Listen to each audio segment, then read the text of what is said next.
to the American Capitol and speak to Khalil Jahshan, who's the Executive Director at the Arab Center, Washington, D.C. Khalil, welcome to the program.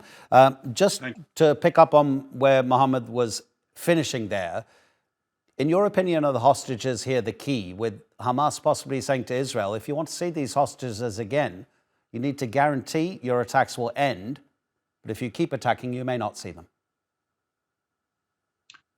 Precisely, and that's what basically is a non-starter for the Israeli side. I mean, the rejection by the Prime Minister of Israel, Mr. Netanyahu, is unequivocal.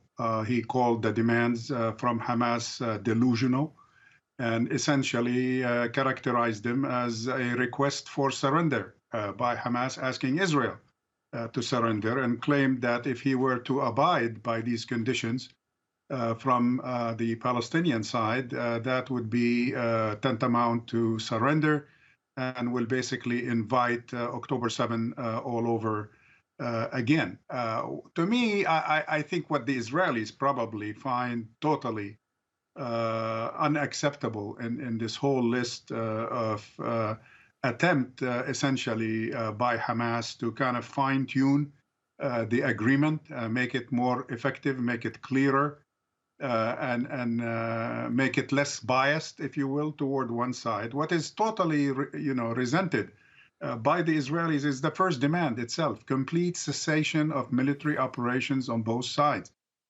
For the Israelis, that is a surrender because they have not achieved their objectives in this war in Gaza, and they would like essentially to continue the fighting. And Netanyahu did not waste time at the press conference when he rejected the Hamas offer, if you will, for compromise. He immediately ordered the troops tonight, Wednesday night, to begin fighting, as your colleague just reported from Palestine.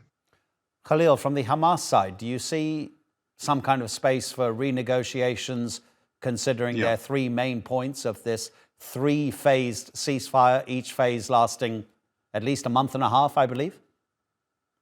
Look, we've seen this movie before. As an analyst, I'm tempted to say that what we are witnessing today in the past few hours is negotiations by other means. That's exactly what's happening. I wouldn't fall into the trap as a media into thinking that these are final positions that they are declaring. Both sides are jockeying for positions and attempting to improve, if you will, their side of the equation. Hamas's objective is to me, is rational, kind of understandable. It's essentially, like I said, an attempt to fine-tune this agreement, to clear it from some of its vaguenesses, and to avoid the mistakes of the earlier agreements with Israel. But the Israelis are not willing to stop this war. And short of a serious American effort to really pressure the Israelis to do that, it's not going to happen, based on the nature of the coalition government that governs Israel today, and based on the leadership that's represented by Mr. Netanyahu and his colleagues in the cabinet. Khalil, what's the future of Gaza if Israel doesn't achieve its aim of total victory and the destruction of Hamas? In other words, if there's a ceasefire, if there's some sort of continuing negotiations that eventually, who knows, maybe even lead to discussions about a two-state solution, but Hamas is still there, what does that do for the next few years? Well, Hamas will continue to be there, whether Israel likes it or not. Hamas is part and parcel of the Palestine people, of Palestinian society, of Palestinian body politic. It is not a terrorist organization or a guerrilla organization as depicted by some.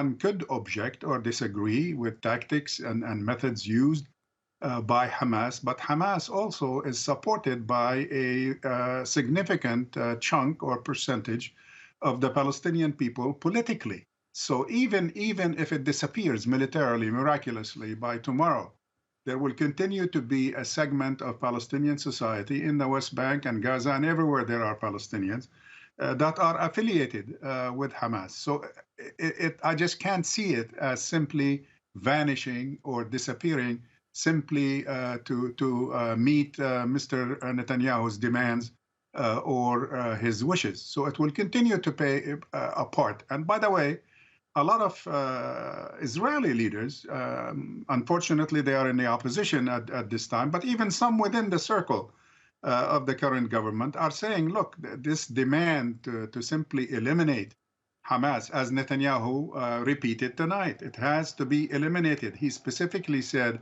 even if one battalion of Hamas remains, that means the situation is not resolved. We will not accept that as Israel. He's, of course, speaking on behalf of Israel. But that's impossible to achieve. And that's why even members of the war cabinet in Israel are disagreeing with him, because it is unachievable. It hasn't been achieved thus far. Even a former chief of staff in the United States past weekend, spoke about Israel's achievements thus far have been minimal. Insignificant. He said they haven't achieved any significant part of their goals. So objectively speaking, I think they are daydreaming, and it's not going to happen. And they are misleading the Israeli public by continuing to claim that they can finish off Hamas totally. Now, the future of Gaza is not a function of what Israel does. The future of Gaza is a function of the will of the Palestinian people. I have no doubt that Gaza will be revived in the future, as it did during previous wars. This is not the first time Gaza goes through some difficult time, even though the magnitude this time is extremely inhumane and vicious when you talk about 100,000 people affected between dead and wounded.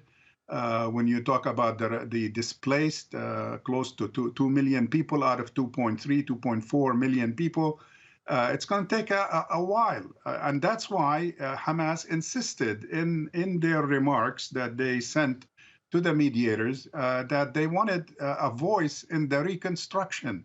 Their emphasis was in the reconstruction. There are at least 3 or 4 items that talk about the beginning of reconstruction, repair, rebuilding of homes, rebuilding of civilian infrastructure, and so on. There are at least 4 or 5 paragraphs in that document that focus on that. So their mind is set on that. They know that that's what the people want. And I have no doubt that eventually a resilient people like the Palestinian people will rebuild Gaza, in spite that Israel has rendered large chunks of the Gaza Strip into a parking lot. Khalil Jahshan, thank you for the analysis, sir. My pleasure. Thank you.